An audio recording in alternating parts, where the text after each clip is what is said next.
And welcome back to Knights Hall, where Central Michigan and Bellarmine are battling it out. We got a good one here at Knights Hall in Louisville, Kentucky, and we're going at 184, where two wrestlers have been just beaten up on Big Ten wrestlers.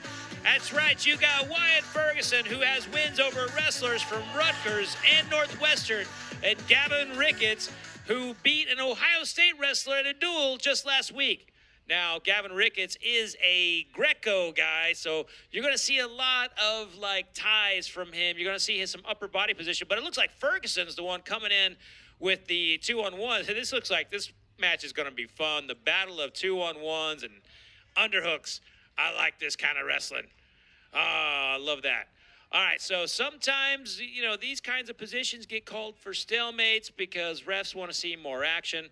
They don't not like to see the Greco side, but you've got one wrestler who's got a nice 2-on-1 bite in Ferguson, and then you've got Rickets, who had the same on the other side. That was kind of cool. For those who like hand fighting, that was a nice little sequence.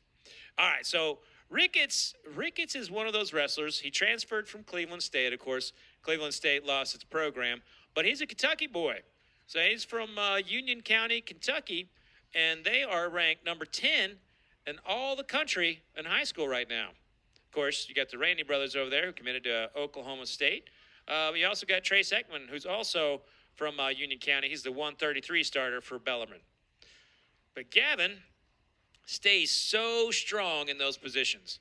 You can push him, but he's always seems to pop back up with that left side underhook. He's so good. Oh, we got a lock here. Both wrestlers with the lock. Both of them are going to be looking for a throw. You can see they're trying to see the pressure, trying to see who has the right. Both of them are trying to find a good spot, and the ref's gonna break it up here. Remember, I told you referees don't like to see Greco positions. This is folk style, not Greco. They don't want to see those locks. I'm gonna be on the side.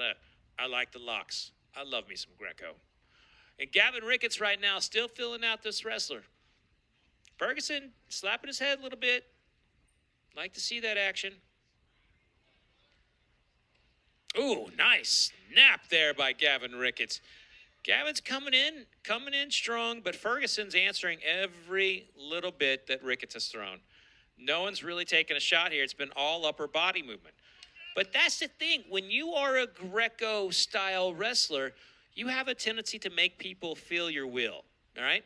So you get those underhooks. You try to get into locks. And that seems to be what is going on here. And look, just so strong in that defensive position. With his left arm, Rickets was able to keep that shot at bay with one arm.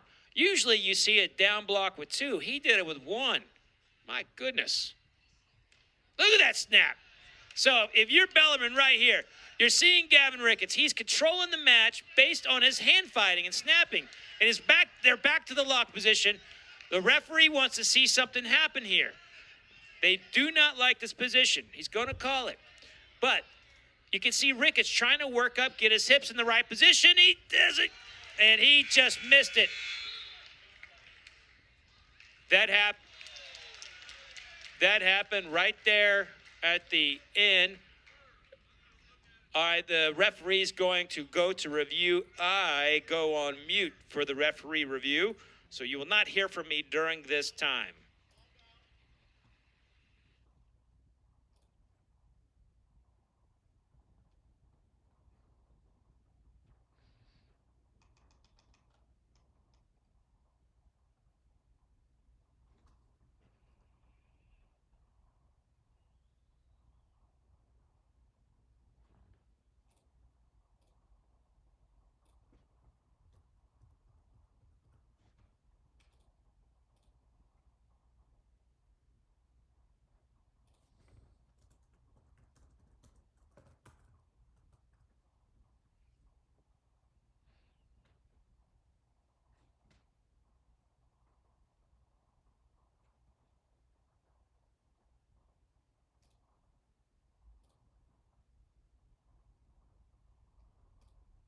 So the situation there was there was a takedown, but they wanted to see if there was near fall. There was not enough time on the clock for there to be near fall. There needs to be at least 2 seconds, and he got taken down with 1 second left. But what that sequence showed you was that both wrestlers are good in those lock positions. So Gavin goes to bottom. And he kind of TP's up there, trying to get out. Ferguson in on that leg, not letting him get up easily.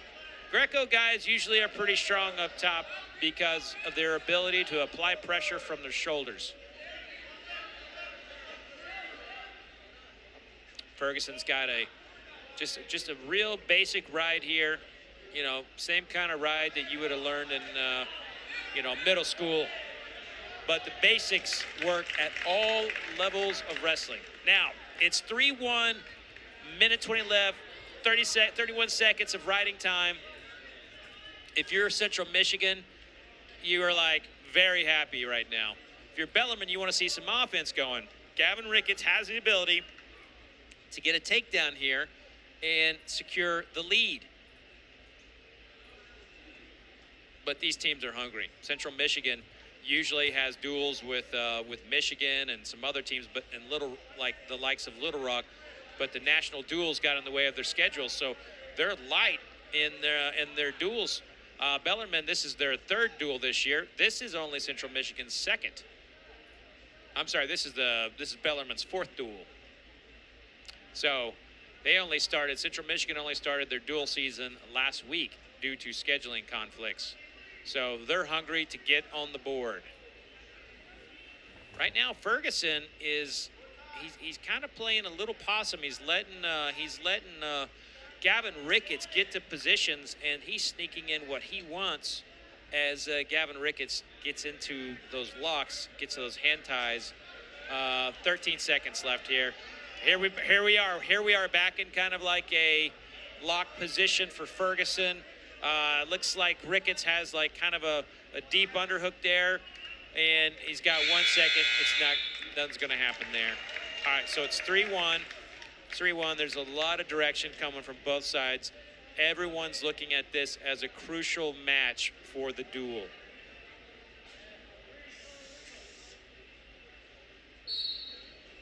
And Ferguson with a sit out, and it looked like he might have been even trying to move a switch there, but when he sit out with so much power that he had separated from Rickets' hands.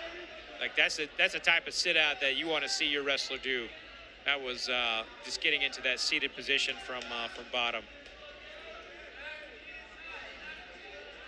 So it looks like Ferguson's trying to work from a 2-on. Looks like he's trying to set up a 2-on-1.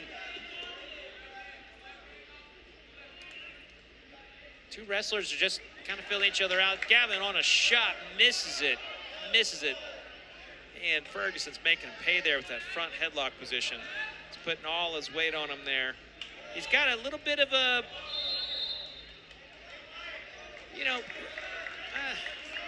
I don't know if that should have been stalemated, but I'm not the referee. So, almost there with that shot. Once again, Rickets finds himself on the opposite side of a lock without his own lock. He's got an underhook there, though. He's going to get pushed out, or he's going to have to circle around. The referee's starting to count. He's going to want to see action. These stalemates. The referees do not want to see lock positions and underhooks there at the edge. They want to see action in the center of the mat. And we're coming up on 40 seconds here. Gavin Rickets has got to move if he wants to win this match. Riding time is not a factor. A takedown will win it. There's a stall warning. A stall warning has been issued on Ferguson. That could be a big situation. Looks like Rickets trying to get an arm drag. An arm drag could be there. He's trying to get to the legs. Ferguson, now we're back at the lock position. Rickets is trying. He's got him there on the edge. If he pushes him out, he's going to get a stall. Oh, what has happened here? That happened right on the edge. Continuation, no takedown. Referee called continuation. There was action. There's 8 seconds left.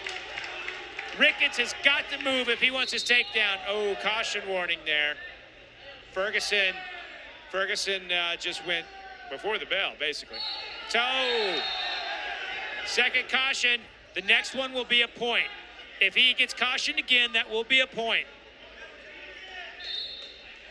He's in on a leg. 7 seconds left. 5.